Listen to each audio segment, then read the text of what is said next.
now. All right, there it is.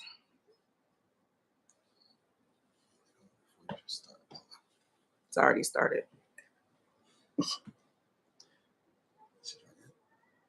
No, not yet. Is your link working? Your link to join, is it working? So it's recording this right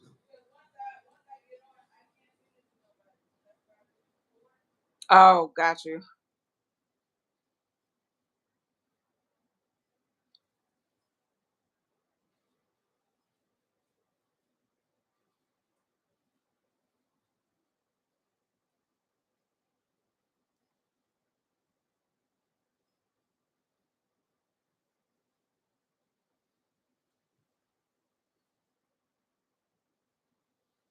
Buffering. Yeah. But is that your phone or my phone? No, that's yours. Oh.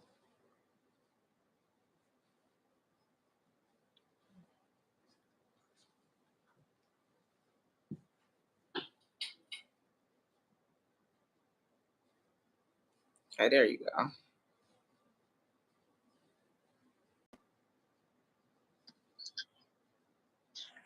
Mic check, mic check, mic check. We back. We back. We had some technical issues and some troll issues. But we're back.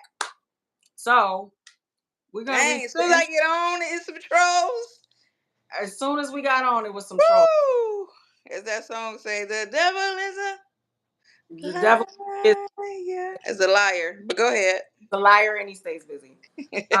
So welcome back. We are here to talk about salon suites, the pros, the cons, what you need to know if you are a new beauty professional, just graduated, if you are a seasoned beauty professional, been in the game for years, whether it makes sense, the finance part of it, all of that good stuff. I'm here with Lynette. She is known as Ask Lynette on YouTube. Go and subscribe to her channel if you have not already. She is a seasoned, experienced, expert master cosmetologist, been in the game for over 24 years.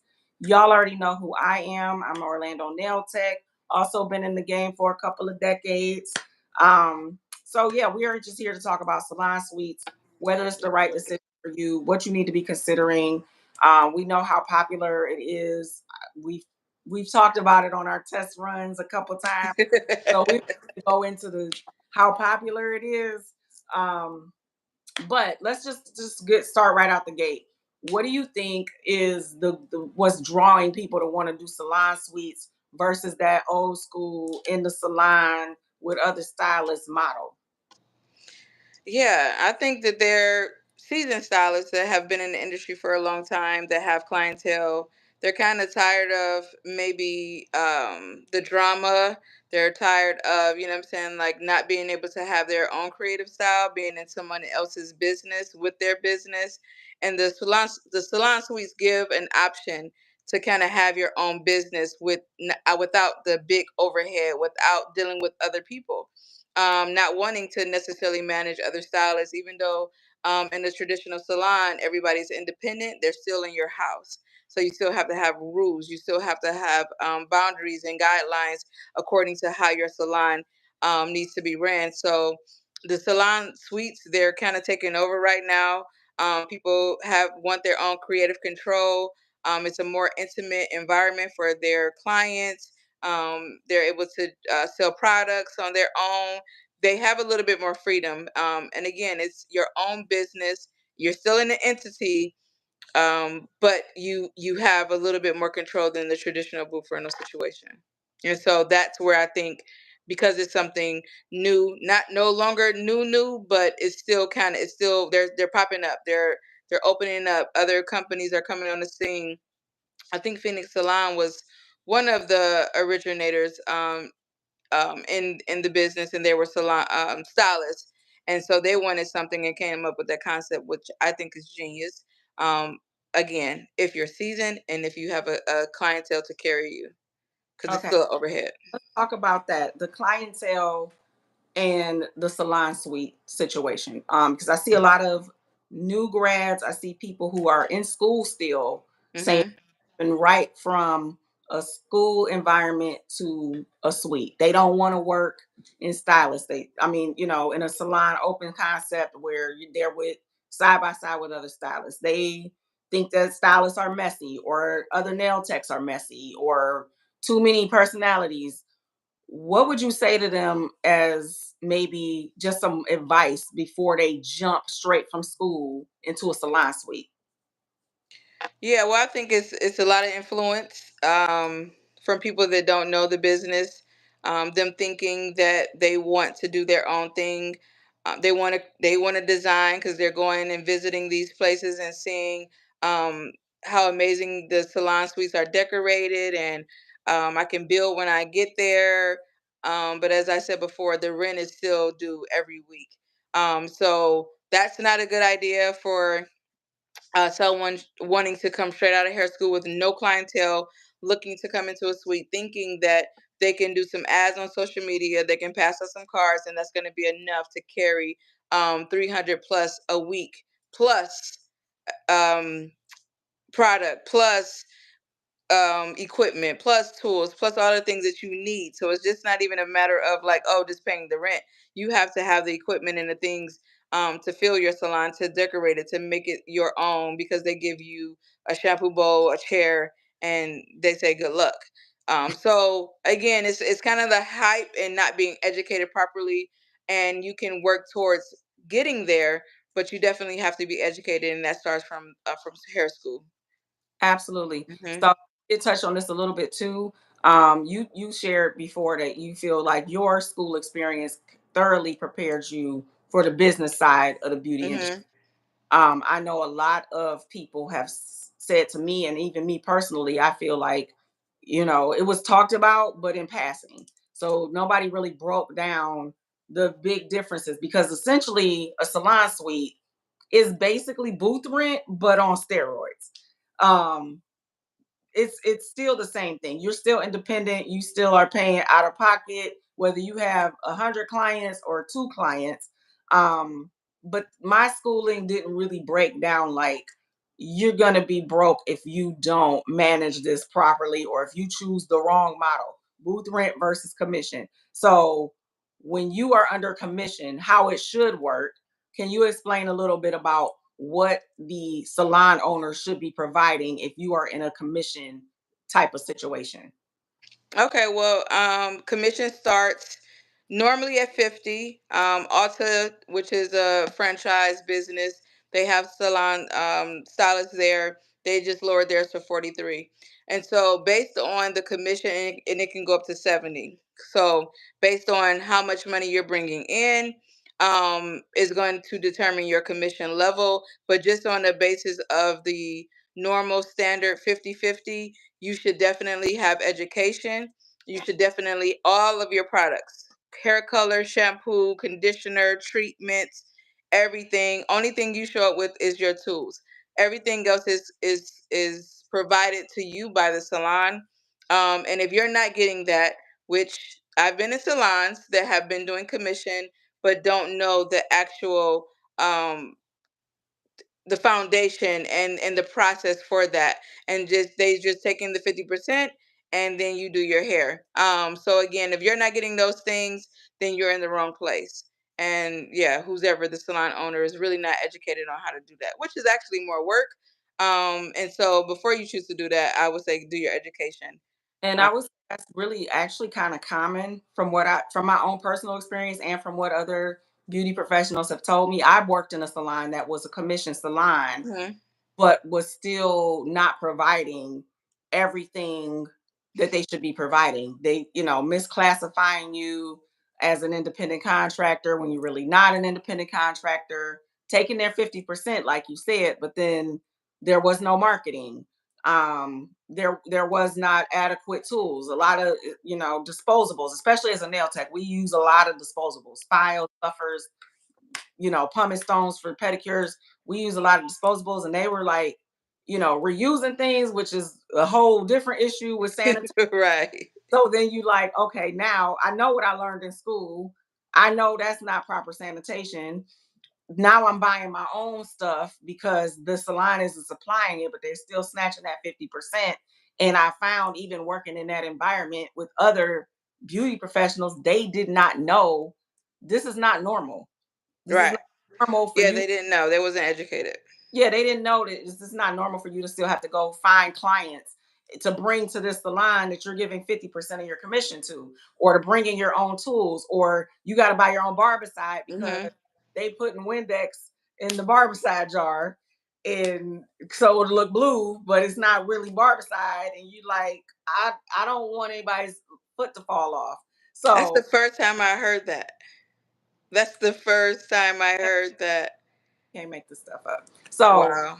a lot of people coming out of school, they just don't know, and I think a lot of them just want to get out, and they like, I just want to make money. I think with the rise of social media, they see these people doing, oh, day in the life as a hairstylist, I made this much. Let's talk a little bit about when somebody does one of those videos, how much I made in a day as a hairstylist. Can we go a little bit deeper and break down, did you really make that much, when whether you commission or whether you are salon suite booth rent? Break down kind of how, like, what you think you taking home may not be what you really are taking home. Yeah, so you do have your stylist that can go on social media and say they're taking home, let's say a good day would be $1,000, let's say, for that stylist as a good day. And that can be down to one client, 10 clients, or 5 clients, depending on the services they got done. So that definitely can be done. But when it comes down to being a salon owner, being a commission worker, or a booth renter, that $1,000 is not all yours, because you then now have to take the days of week that you're how many days a week you're working. So if it's 7 and you work 4, so then that's 3 days that you're not working, you're not getting paid from that business. The products that you use that day, you have to factor in again the taxes taking out of that $1,000 that you need to pay the IRS if you are doing it correctly. Your booking site, your if you have a square machine. So it's all of these different things that you have to account for at the end of that day. And then if you work 4 days, and because you might not make $1,000 every single day. And that's the goal for certain stylists to do that, which is great. But you have to divide that by that 7 days a week, and then that goes a little further, and those 4 days in a month, and that's where you can kind of average out your daily or your weekly or your monthly sales. But yeah, everyone is on commission. Yeah, Everyone is on commission when it comes down to being independent. Everything is coming out of our pocket, and we haven't even got into, again, we don't work for a business that is supplying 401k, medical, dental, these different things that when you're working for a business or a corporation or you're a full-time employee, that's when you get benefits and things that, or PTO. Let's just talk about PTO. You know what I'm yeah, saying? Like, so yeah. that's a whole nother thing, as in like the paid time off if you don't have another stream of income coming in from somewhere else. So yeah, the $1,000, the $500, the $300 that day is not completely yours if you're managing your financial book correctly. Which most stylists, barbers, tattoo artists, all of the creatives are not really savvy in the accounting area. So, Okay, so let's talk about diversifying. So say somebody finds themselves in a suite, hmm. whatever, whether they've been in the game for a long time, whether they just got out of school and they just decided to rip the band-aid off, they get in a suite and they'll figure it out later. What would be your advice to them? They're locked into a contract, maybe they're in a year contract and they just got there. So they gotta make this work. But their clientele is on shaky ground. Let's just say they got some clients, but maybe they're taking money from their part-time job to make up the difference. Maybe they have a spouse or significant other willing to help them out until they can build, or a parent or whoever.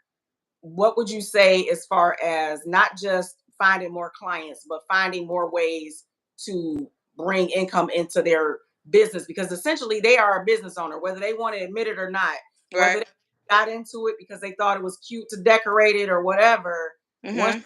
that suite, you are an independent business owner, Mhm. really, before you even can say I'm an independent stylist or independent nail tech or independent tattoo artist or whatever.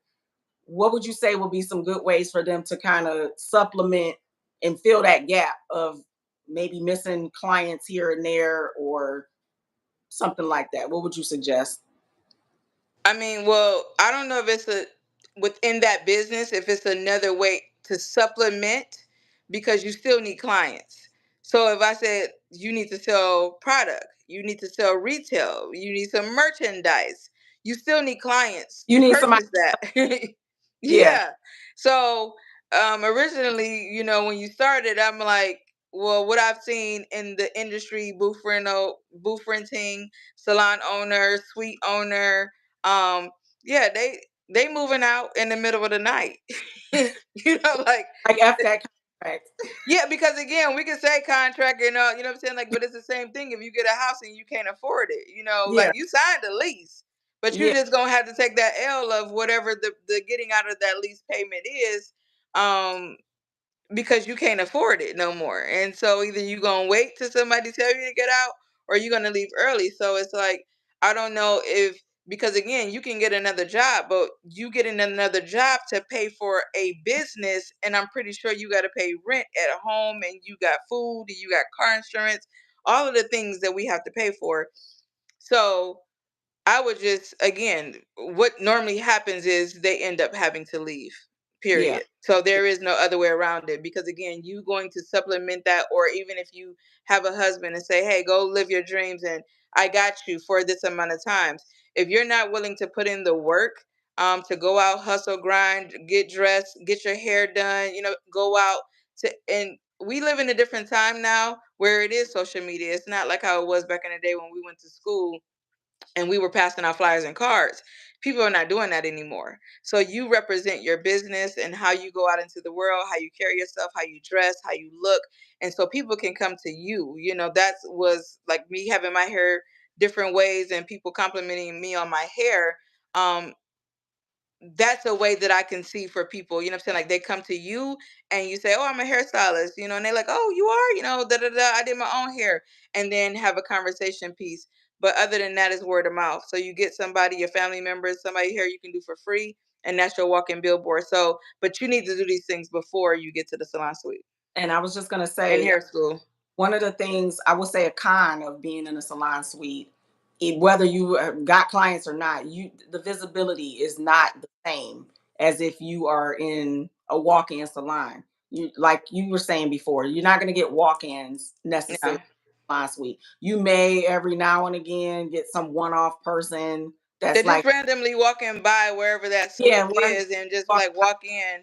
their nail tech in this building or whatever, but the likelihood of you even being available to take that person when they randomly just walked in, because that's not how your business is probably even set up. You're not Hmm. probably sitting there all day No. and somebody walks in like you would be if you went into a nail salon in a plaza, for example. Right. um so yeah, that visibility is a con, no matter how you look at it. And for people who don't have clientele, I think some people just are kind of, I don't want to say, I'm trying to find the right word because I don't want to say delusional, but I guess that's the only word, delusional, about how many people, because they'll be like, oh, this salon suite is in a busy area, it's going to be people walking in all the time, and that's not the case. Many of them you have to be buzzed in. This is not some just walk in like a CVS or Walgreens and pick up a pair of press-ons, you know. No, yeah. I mean, because it's just all gonna go. It's being an entrepreneur. So that doesn't put us just in the hair and the sweet life. Being an entrepreneur is not for the faint. It's a lot of hard work. It's a lot of behind the scenes. It's a lot of things that, again, when you are a creative and an entrepreneur, again, it can be, as they would call, like squirrel. Like, your brain is going in all these different directions, and you want to do all the things.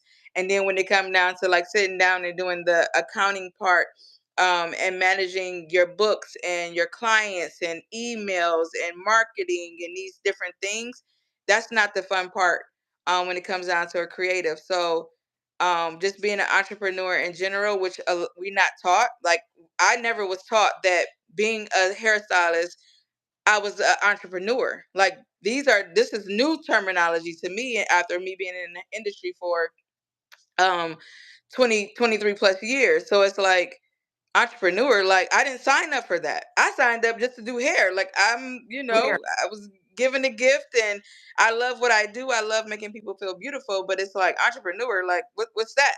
Yeah. We never was told that. So once I went to booth rental, after coming out of hair school and being commissioned and being trained by one of the coldest hairstylist salon business owner, I'll just say that.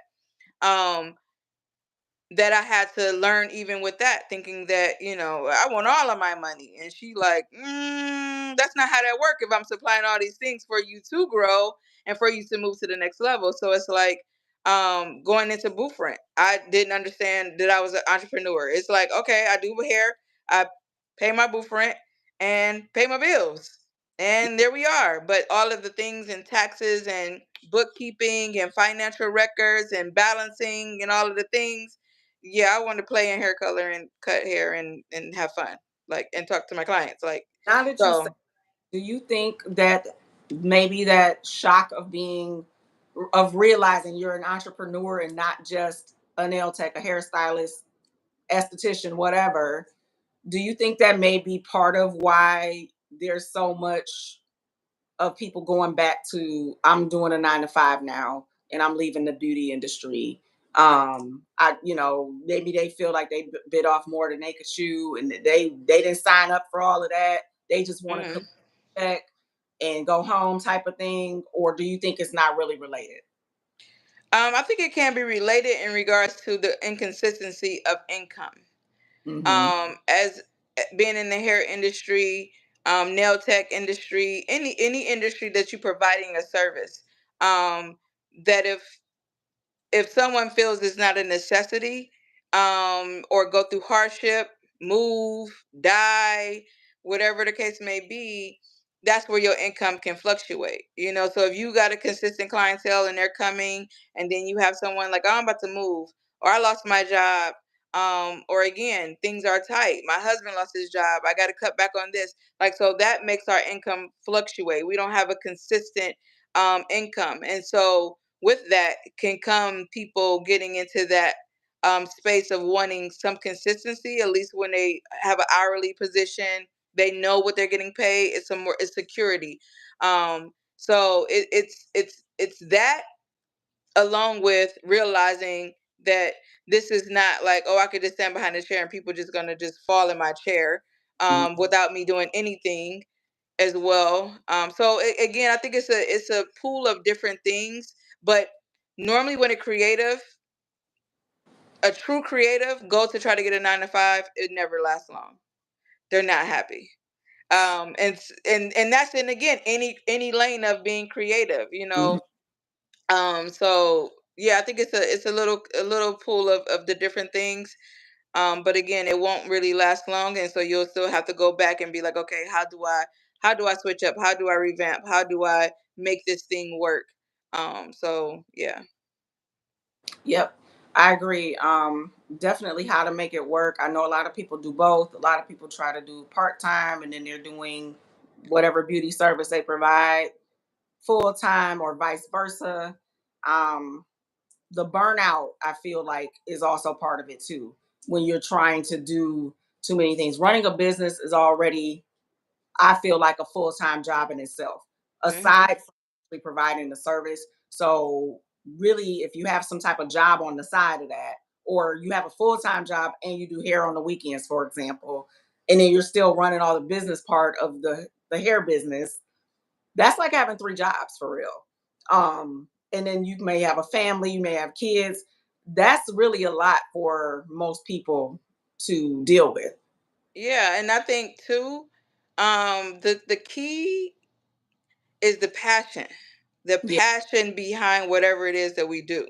So if you truly are not passionate about the hair industry, about whatever industry that you're in, and again, I would hear a lot of times, and people thinking about money, and thinking like, oh, they make money and they make money and the hairstylists look like this and they drive this and they got this and I want to be a hairdresser, and they see all of the quick posts on Instagram about these different things or what people are charging, and then they then they go down that road, but they not passionate about it, because you really have to be passionate about standing on your feet 12 hours a day, communicating with different people about different problems. As they say, hairstylists end up being therapists and things of that nature. So you have to, it's really about passion. And I feel like if you're not really passionate about it, then that will be something that you'll drift off, and go and get other jobs and different things of that nature, along with the security and the stability of the income.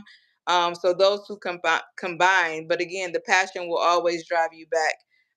So yeah, I've been doing it consistently for the 24 years for myself, because I am very passionate about that, and my passion is moving into educating other stylists.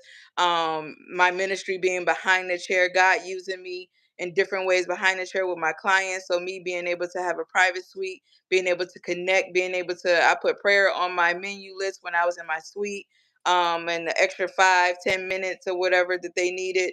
And so that made it turn into a whole nother, like, oh, I like this, and I like what it's providing for my customers and for myself.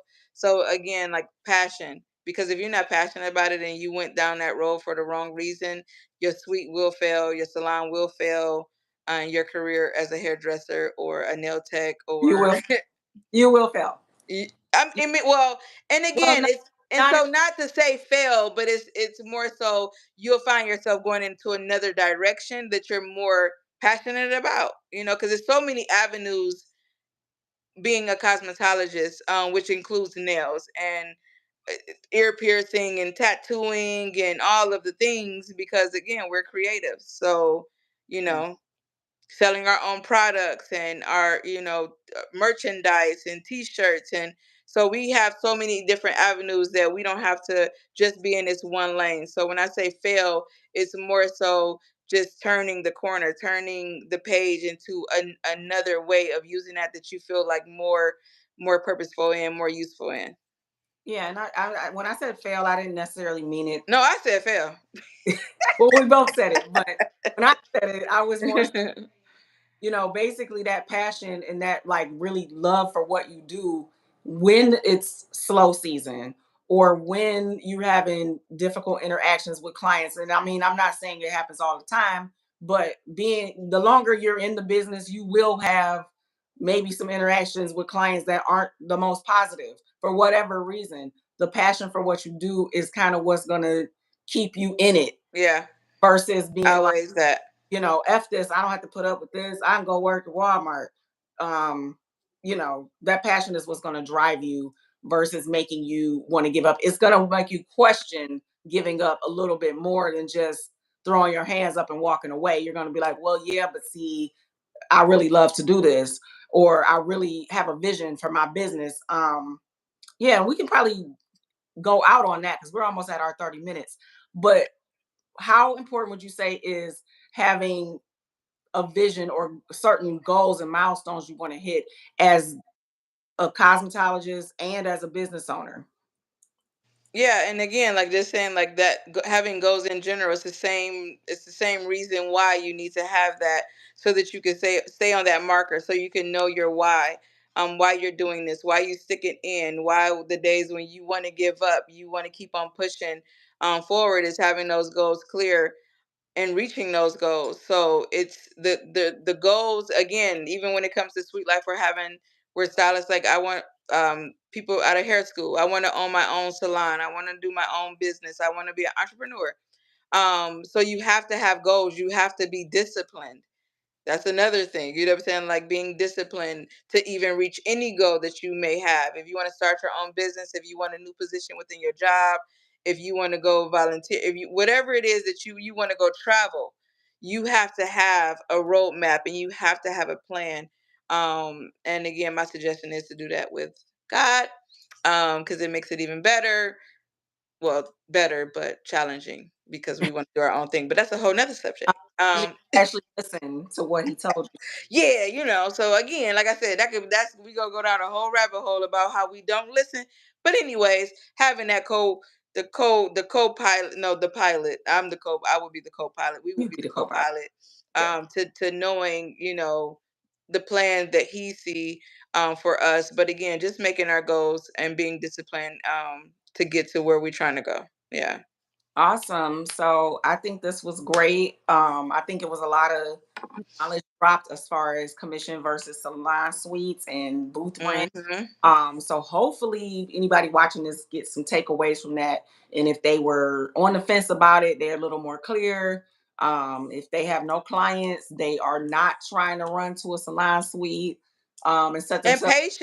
patience, real quick, like patience is key to, again, everything. Like we're talking about salon suites, but again, it boils down to everything. And we, as a whole, we're not patient, especially when, again, we want something, but it's a process to get to that. So it's like the patience of your desires to get to, step 10 and you at 1, whatever that process is training you and preparing you for that step 10. So don't skip the steps, as they would say. Don't take the elevator, take the stairs. And so patience will, again, go, is the long game, is what really wins, in any business. So I definitely, yeah, that's key. Yep, I agree. So thank you for the people who watched. I'm sorry we couldn't turn the comments on. That's a story for another day. I appreciate y'all liking the live and sharing it if you shared it. I appreciate y'all tuning in and watching all the way through. We will Yes. be doing this again.